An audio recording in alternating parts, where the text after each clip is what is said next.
इस तस्वीर को कुछ पल इत्मीनान से देखिए।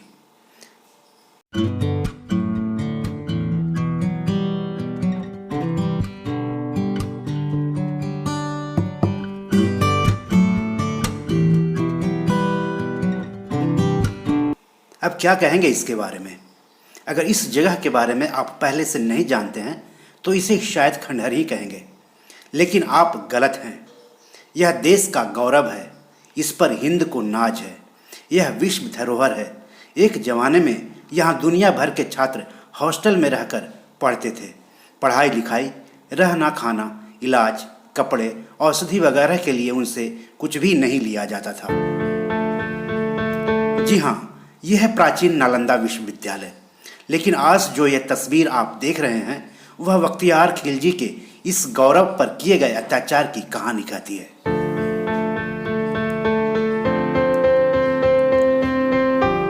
यह दुनिया का सबसे पहला आवासीय विश्वविद्यालयों में से एक माना जाता है।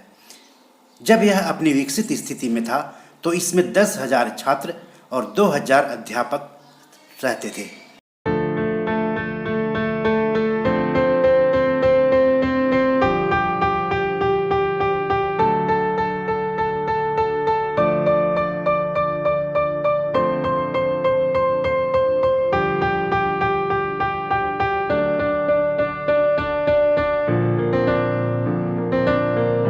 सातवीं सदी में जब चीनी यात्री वेनसांग यहाँ आया था तो उस समय 10,000 छात्र और करीब 1,500 आचार्य इस विश्वविद्यालय में थे।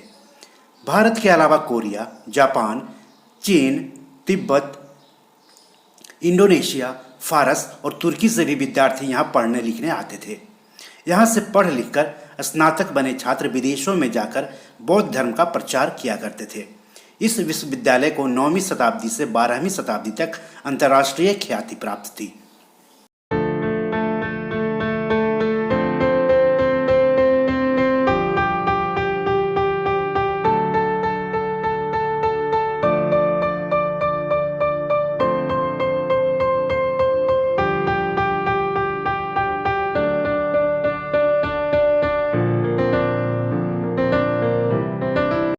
हिंद के इस नाज की स्थापना का श्रेय गुप्त शासक कुमार गुप्त प्रथम को दिया जाता है।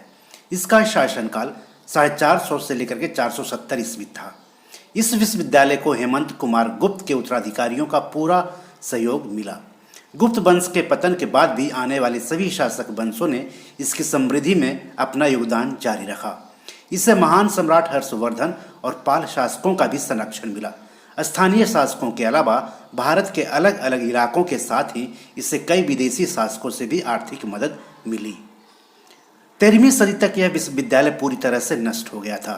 मुस्लिम इतिहासकार मिन्हाज और तिब्बती इतिहासकार तारानाथ के वृत्तांतों से पता चलता है कि इस विश्वविद्यालय को तुर्कों के आक्रमणों से बड़ा नुकसान पहुंचा।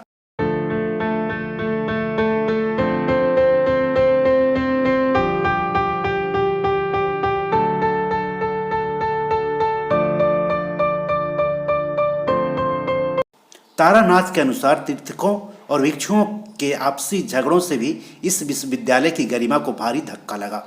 इस पर पहला आघात हुन शासक मिहिरकुल द्वारा किया गया। 1199 ईस्वी में तुर्क आक्रमणकारी बख्तियार खिलजी ने इसे जलाकर पूरी तरह से नष्ट कर दिया।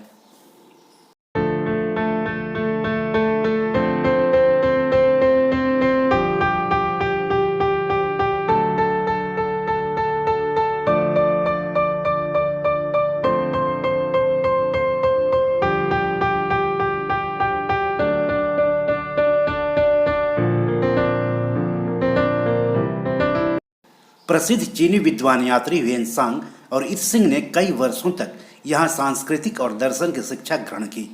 उन्होंने अपने यात्रा वृत्तांत और संस्मरणों में नालंदा के बारे में काफ़ी कुछ लिखा है। वेनसांग ने लिखा है कि सैकड़ों छात्र नालंदा में पढ़ाई लिखाई करते थे और इसी कारण नालंदा मशहूर हो गया था। इत्सिंग ने लिखा है कि विश्वविद्यालय के विख्यात विद्वानों के नाम विश्वविद्यालय के मुख्य द्वार पर श्वेत अक्षरों में लिखे जाते थे।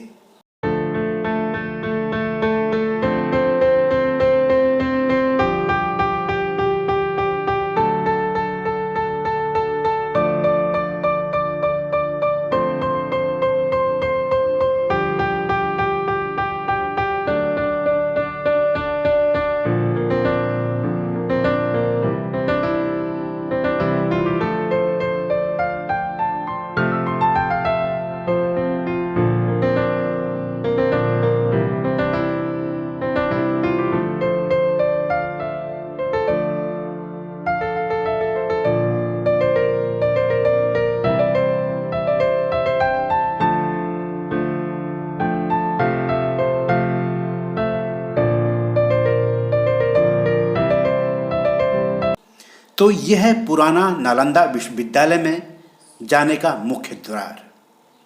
यहाँ आपको टिकट लेकर अंदर जाना होगा। भारतीयों के लिए टिकट की दर है प्रति पर्यटक 40 रुपये और विदेशियों के लिए 600 रुपये प्रति पर्यटक। सुबह 9 बजे से शाम 4:30 बजे या सूर्यास्त दोनों में से जो पहले हो तक अपने इस गौरव का आप दर्शन कर सकते हैं। 15 साल से कम उम्र वालों का टिकट नहीं लगता है। विश्वविद्यालय के मुख्य इमारत में जाने से पहले पत्थर पर हिंदी और अंग्रेजी में इस विश्वविद्यालय के बारे में जानकारी दी गई है। मुख्य इमारत में प्रवेश करने से पहले आपको हरियाली के दर्शन होंगे। रास्ते के दोनों तरफ हरे भरे पेड़ लगे हुए हैं और मुख्य दरवाजे के पहले ही शौचालय की भी व्यवस्था है।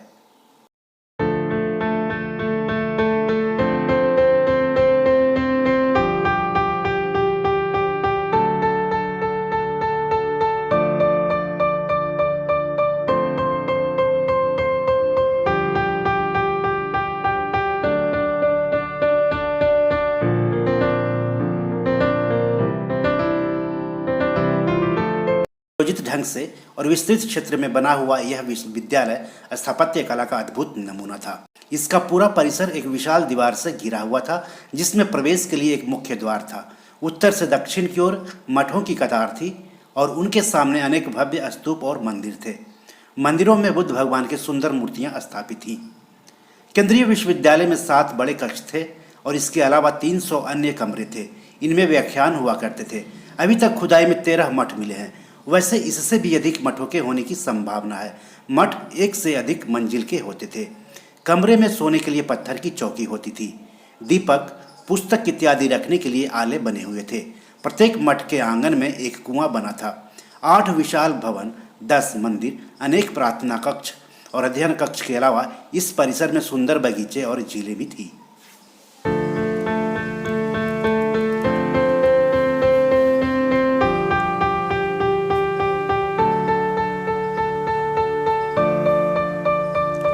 नालंदा में छात्रों और आचार्यों के अध्ययन के लिए 9 तल का एक विराट पुस्तकालय था जिसमें 3 लाख से अधिक पुस्तकों का अनुपम संग्रह था।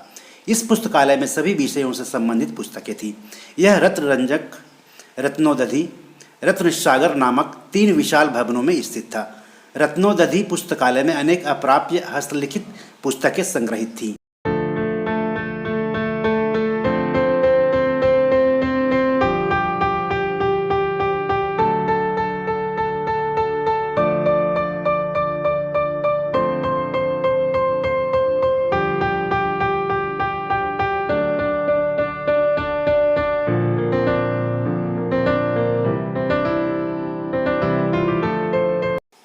इनमें से अनेक पुस्तकों की प्रतिलिपियां चीनी यात्री अपने साथ ले गए थे।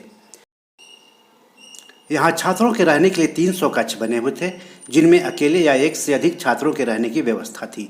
1 या 2 भिक्षु छात्र एक कमरे में रहते थे। कमरे छात्रों को प्रत्येक वर्ष उनकी अग्रिमता के आधार पर दिए जाते थे।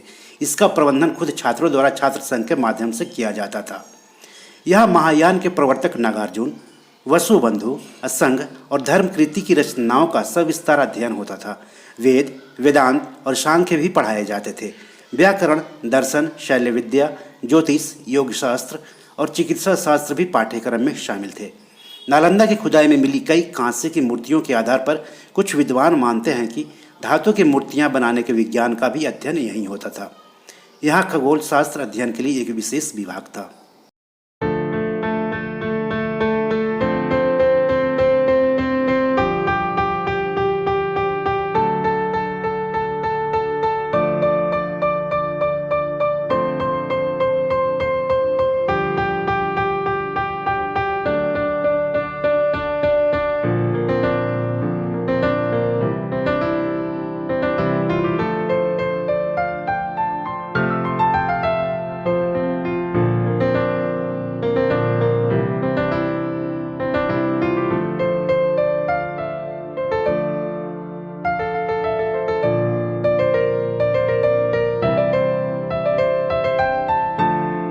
जरा सोचिए, जिसका इतना गौरवशाली इतिहास रहा हो वो भला खंडहर कैसे हो सकता है। इस गौरवशाली इतिहास का दर्शन हम सभी भारतीयों को करना चाहिए। तो अब सवाल है कि पुराना नालंदा विश्वविद्यालय पहुंचेंगे कैसे। तो हवाई मार्ग, यहाँ से 90 किलोमीटर दूर निकटतम हवाई अड्डा पटना का जयप्रकाश नारायण हवाई अड्डा है।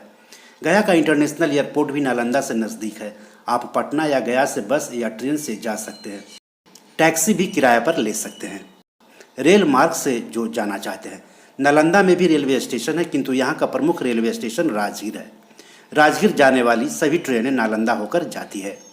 नालंदा सड़क मार्ग से भी सभी शहरों से जुड़ा हुआ है। राजगीर से 12 किलोमीटर दूर है, बोधगया से 110 किलोमीटर दूर है, गया से 95 किलोमीटर दूर है, पटना से 90 किलोमीटर दूर है, पावापुरी से 26 किलोमीटर दूर है और बिहार शरीफ से 13 किलोमीटर दूर है। भारतीय पुरातत्व सर्वेक्षण ने नालंदा पुरावशेष, प्राचीन स्मारक एवं पुरातात्विक स्थल और पुरावशेष अधिनियम 1958 के तहत संरक्षित स्थल घोषित किया है। इनको पुनर्जीवित किया जा रहा है। इस स्थान की मूल सामग्रियों से ही इसकी मरम्मत कराई गई है। इस दौरान पूरा प्रयास किया गया कि इसका मूल रूप ना बदले। यूनेस्को अधिकारियों के अनुसार नालंदा स्थित मंदिर संख्या 3 का निर्माण पंचरत्न स्थापत्य कला से किया गया है। यह दक्षिण पूर्व एशिया के कई स्थलों के अलावा कंबोडिया के अंकोर वाट मंदिर से मेल खाता है। इसके अलावा नालंदा और तक्षशिला में भी काफ़ी समानताएं हैं।